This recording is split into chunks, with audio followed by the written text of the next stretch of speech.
Dear student, today we discuss the topic Plato's view of democracy. Basically, Plato don't like type of the government type of democracy because uh, his teacher Socrates death penalty on democratic government. Actual में हुआ क्या था कि जो प्लेटो के गुरु सुकरात को जो death penalty दी गई थी या फिर अलग अलग तरह के चार्जेस लगाए गए थे उनके ऊपर कि उन्होंने लोगों को भड़काया है या फिर उनको उन्होंने लोगों को अवेयर करने का काम किया है अगेंस्ट मतलब जो रूलिंग गवर्नमेंट है उसके अगेंस्ट लोगों को भड़काया है या उनको मतलब उकसाया है या फिर वह लोगों को जागरूक कर रहे हैं अवेयर कर रहे हैं ये सारे जो उन पे एलिगेशन लगे थे या इन पे चार्ज लगे थे इन पे चार्ज लगा के जो उनको डेथ पेनल्टी दी गई थी इससे प्लेटो जो है वो बहुत दुखी था। एक्चुअली प्लेटो को यह लगता था कि यह जो टाइप ऑफ गवर्नमेंट है जो डेमोक्रेटिक टाइप ऑफ गवर्नमेंट है जो डेमोक्रेसी एक्चुअली डेमोक्रेसी ना होकर मॉबक्रेसी है भीड़ तंत्र है जिसमें अनक्वालिफाइड लोग जिसमें अनट्रेंड लोग ट्रेंड लोगों पे क्वालिफाइड लोगों पे रूल करते हैं। प्लेटो इसके अगेंस्ट था क्योंकि उसका यह मानना था कि वह सारे लोग इसमें एक्चुअल होता क्या है कि डेमोक्रेसी एक ऐसी टाइप ऑफ हालांकि वर्ल्ड में इस समय सबसे ज्यादा पॉपुलर सबसे ज्यादा रिस्पॉन्सिबल सबसे ज्यादा फेथफुल जो टाइप ऑफ गवर्नमेंट है वह डेमोक्रेसी है। बट जो प्लेटो का कॉन्सेप्ट था वह डेमोक्रेसी को लेकर थोड़ा अलग था क्योंकि उस समय प्लेटो को यह मानना था। हालांकि अगर आप इंडियन डेमोक्रेसी को रियलाइज करेंगे अगर आप इंडियन डेमोक्रेसी को बहुत डीपली एनालाइज करिए तो आपको यह रियलाइज होगा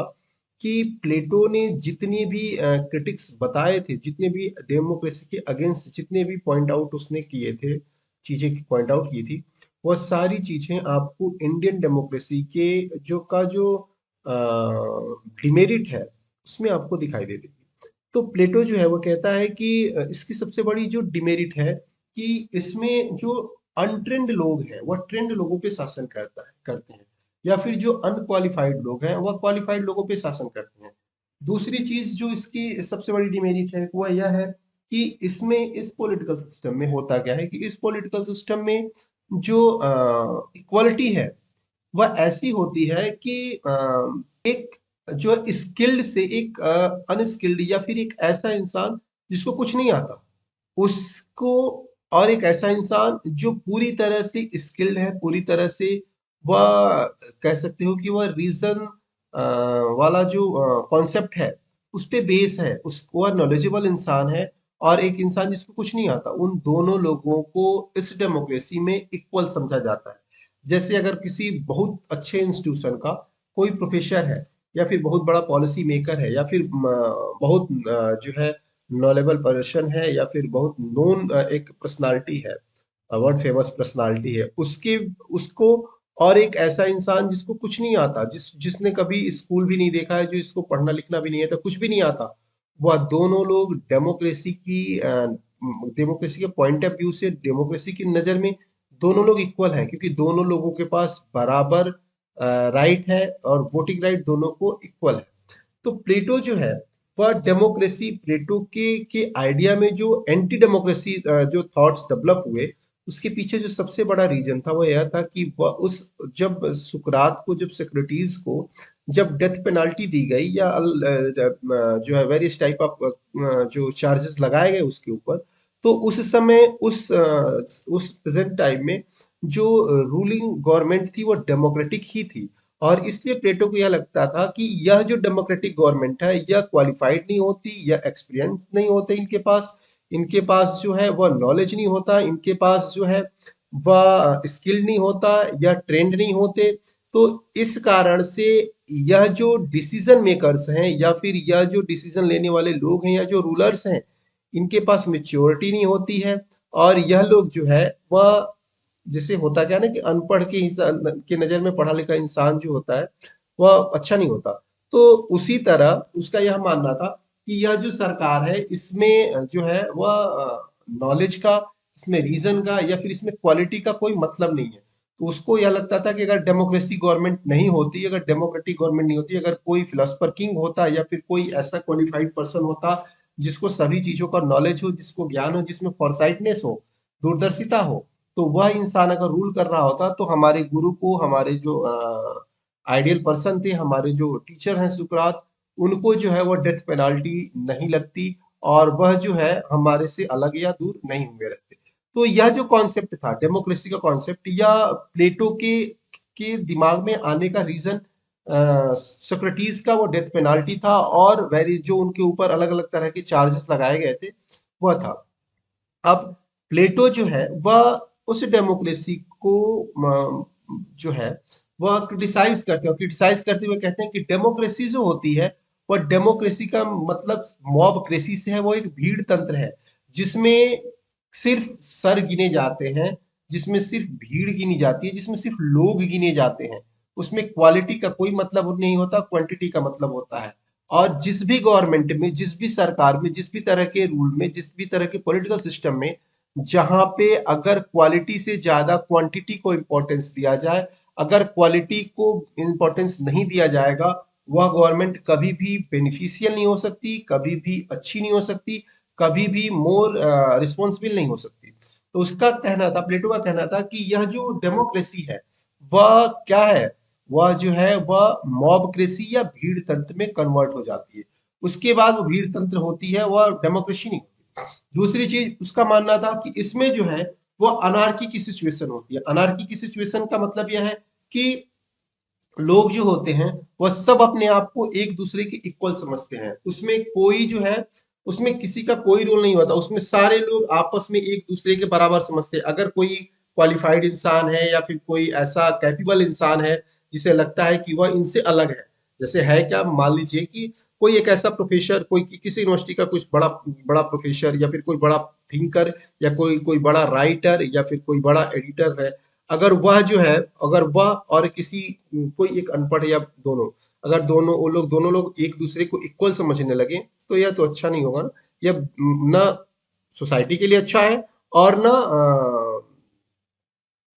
स्टेट के लिए अच्छा है, क्योंकि एक अनपढ़ इंसान और एक मोर क्वालिफाइड इंसान, दोनों को आप इक्वल एक तराजू में नहीं तौल सकते। प्लेटो का कहना था कि जो डेमोक्रेसी है यह दोनों को एक ही तराजू में तौलती है, दोनों को एक साथ रखती है। उसका उनका यह मानना था कि इससे अनार्की की सिचुएशन आ जाती है। इससे होता क्या है कि जो मतलब जो सोसाइटी है, सोसाइटी में यह जो क्लासिफिकेशन है, जो एजुकेटेड और नॉन एजुकेटेड का जो क्वालिफिकेशन क्लासिफिकेशन है, वह जो है वह पूरी तरह से होता ही नहीं है। और तीसरी चीज की, प्लेटो जो है जो सोल की तीन क्वालिटी बताता है कि तीन क्वालिटी, सोल की तीन क्वालिटी है, एक रीजन, दूसरा करेज और तीसरा एपिटाइट। इस डेमोक्रेसी में यह क्वालिटी का कोई इंपॉर्टेंस, कोई रोल और कोई महत्व नहीं होता। सभी इक्वल हो जाते हैं, चाहे वो रीजन हो, चाहे वो करेज हो, चाहे वो एपिटाइट हो। इवन की एपिटाइट जो क्लास के लोग हैं या फिर जो उत्पादक वर्ग के लोग हैं, वह भीड़ की, चूंकि क्वालिटी तो कम लोगों की होती है, तो जब जो संरक्षक वर्ग या फिर जो गार्जियन क्लास है, तो गार्जियन क्लास जो होता है वो कम मात्रा में होती है किसी भी सोसाइटी में। कहीं भी आप कहीं भी देखेंगे तो जो यूनिक लोग होते हैं, जो क्वालिटीफुल लोग होते हैं, जो क्वालिटी होती है वो कम होती है। और ऐसे नॉर्मल लोग या जन सामान्य, मतलब जो भीड़ होती है, वो जिससे क्वांटिटी की मात्रा ज्यादा होती है, क्वालिटी की कम होती है। तो जो क्वालिटी वाले लोग हैं, जो स्किल्ड लोग हैं, उनकी संख्या कम है और बाकी सब तो ऐसे ही हैं। तो उसका यह मानना था, प्लेटो का मानना था कि ये आत्मा की जो सोसाइटी की जो तीन क्लास है, उसमें जो एपिटाइट क्लास है, जो प्रोडक्टिव क्लास है, प्रोड्यूसर क्लास है, उसका इंपॉर्टेंस डेमोक्रेसी में बढ़ जाता है। और वह जो है वह पूरी तरह से क्या होते हैं, एजुकेटेड होते हैं। वह पूरी तरह से क्या होते हैं कि वह अनक्वालिफाइड होते हैं, लेकिन फिर भी भीड़ होने के नाते, क्वांटिटी के कारण उनका इंपॉर्टेंस इस तरह के टाइप ऑफ गवर्नमेंट में ज्यादा होता है और उनका रोल ज्यादा इंपॉर्टेंस हो जाता है। तो प्लेटो कहता है कि इसमें क्वालिटी की जगह क्वांटिटी को इंपॉर्टेंस दिया जाता है। जो क्वालिफाइड लोग हैं उनको इंपॉर्टेंस नहीं दिया जाता है। जो लीडर्स होते हैं, नेता जो होते हैं, वह तरह तरह के जो है स्पीचेस के माध्यम से, तरह तरह के बेनिफिशियल एड के माध्यम से, इकोनॉमिकल एड के माध्यम से, तरह तरह के जो है वह लोगों को बेनिफिट पहुंचा के या फिर उनको तरह तरह के जो है र्यूमर्स फैला के अपने में अपने तरफ पोलराइज करते हैं और अपने तरफ अट्रैक्ट करते हैं, और फिर उनको तरह तरह के करप्शन के माध्यम से अपने पक्ष में करके उनका वोट या उनका अधिकार अपने पक्ष में ले लेते हैं, जिसके करते वो उन पे रूल कर पाते हैं। तो उसका मानना था कि यह जो डेमोक्रेसी है, या इसमें फिलोसफर किंग का कोई जगह नहीं होता है। इसके लिए फिलोसफर किंग या फिर जो है रीजन या फिर गार्जियन क्लास से बिलोंग करने का कोई मतलब नहीं होता। यहाँ मतलब यह होता है कि इसमें कम पढ़े लोग, चतुर लोग, चालाक लोग और झूठ और उसके बाद जो है अफवाह फैला के तरह तरह के तरीकों से लोगों को अपने पक्ष में कर लिया जाता है, और उनको जो है अपने पक्ष में करके उनसे उनके राइट्स, मतलब राइट्स से मतलब है वोटिंग राइट लेकर और उनसे अधिक या अधिकार शासन करने का अधिकार ले लिया जाता है। तो प्लेटो का जो कॉन्सेप्ट था डेमोक्रेसी का, प्लेटो जो है वह डेमोक्रेसी को सबसे भ्रष्ट या सबसे जो है भ्रष्ट टाइप ऑफ गवर्नमेंट के रूप में मानता है। वह कहता है कि जो दुनिया का सबसे खराब या सबसे भ्रष्ट जो टाइप ऑफ गवर्नमेंट है वह डेमोक्रेसी है, क्योंकि डेमोक्रेसी जो है वह मॉबक्रेसी में होती है, और मॉबक्रेसी में कोई क्वालिटी नहीं होती, और जिस सरकार में कोई क्वालिटी नहीं होती वह सरकार न अच्छी पॉलिसी बना सकती है, न अपने लोगों को अच्छा बेनिफिट दिला सकती है, न वो स्टेट को एक डेवलप्ड स्टेट के रूप में कन्वर्ट कर सकती है। तो इस तरह जो डेमोक्रेसी है, डेमोक्रेसी कभी भी एक बेहतर सरकार नहीं हो सकती, क्योंकि इसमें जो लीडर्स होते हैं उनके पास कोई क्वालिटी नहीं होती है, सिर्फ वह तरह तरह के जो है इलीगल रिसोर्सेस या इलीगल मींस यूज कर करके वह अपने पोजीशन को अचीव करते हैं, और उनमें किसी तरह की कोई क्वालिटी नहीं होती है। उनके पास इस तरह का कोई नॉलेज या ज्ञान भी नहीं होता कि जिसके करते जो है वह अपने स्टेट को, अपने राज्य को एक अलग डेवलप राज्य स्टेट के रूप में या अलग अलग तरह के क्वालिटीफुल स्टेट के रूप में ले जाए। इसके लिए फिलोसफर किंग जो है वह एक बेहतर विकल्प हो सकता है, एक बेहतर विकल्प है। और इसीलिए प्लेटो के आइडियल स्टेट में वर्ल्ड की जो प्रेजेंट वर्ल्ड की जो सबसे फेमस टाइप ऑफ गवर्नमेंट है, सबसे पॉपुलर और सबसे जो है रिस्पॉन्सिबल टाइप ऑफ गवर्नमेंट है, उसका जो है प्लेटो खुल के विरोध करता है और इसका समर्थन न करते हुए इसकी आलोचना करता है। और इसीलिए उसका उसके टॉपिक का नाम ही है द क्रिटिक ऑफ डेमोक्रेसी, क्योंकि वो उसका जो व्यू है, व्यू ऑफ डेमोक्रेसी है, वह पूरी तरह से डेमोक्रेसी के अपोजिट है। वह डेमोक्रेसी को पसंद ही नहीं करता। हालांकि इसके पीछे मैंने आपको रीजन बता दिया था कि डेमोक्रेसी को पसंद न करने के पीछे उसका जो रीजन था वह यह था कि उसके जो गुरु थे सुकरात, मतलब सोक्रेटिस, उनको जो है वो डेथ पेनाल्टी दी गई थी, और उस डेथ पेनाल्टी के पीछे जो गवर्नमेंट थी वो डेमोक्रेटिक टाइप ऑफ गवर्नमेंट ही थी। और इसलिए उसको लगता था कि अगर यह पढ़ी लिखी गवर्नमेंट होती, क्वालिटी की गवर्नमेंट होती, या फिर यह अगर रूलर जो है वो क्वालिफाइड होता, अच्छा होता, पढ़ा लिखा होता, तो इस तरह के डिसीजंस नहीं लेता और इस तरह के बहकावे में नहीं आता कि कोई कह दिया कि वह जो है लोगों को अवेयर कर रहा है आपके खिलाफ, तो उन लोगों की बात सुन के मतलब उस रूलर ने सोक्रेटिस को डेथ पेनाल्टी दे दी। तो इस कारण से प्लेटो जो है वो डेमोक्रेसी की आलोचना करता है और डेमोक्रेसी को सबसे भ्रष्ट टाइप ऑफ गवर्नमेंट मानता है, और उसका यह मानना है कि डेमोक्रेसी तब तक बेनिफिशियल नहीं हो सकती जब तक इसमें जो है इसको या भीड़ या मॉब कृषि के रूप में रहेगी, और जब तक यह अनार्की को सपोर्ट करती रहेगी, जब तक इसमें क्वालिफाइड लोग या जब तक इसमें जो है वह स्किल्ड लोग जब तक इसमें अपना रोल नहीं देंगे, या फिर जब तक इसमें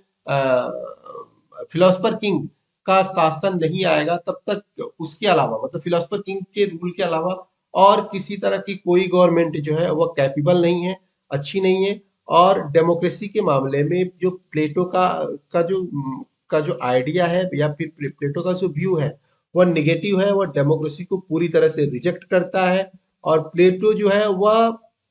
डेमोक्रेसी को सबसे भ्रष्ट टाइप ऑफ गवर्नमेंट के रूप में मानता है। Thank you.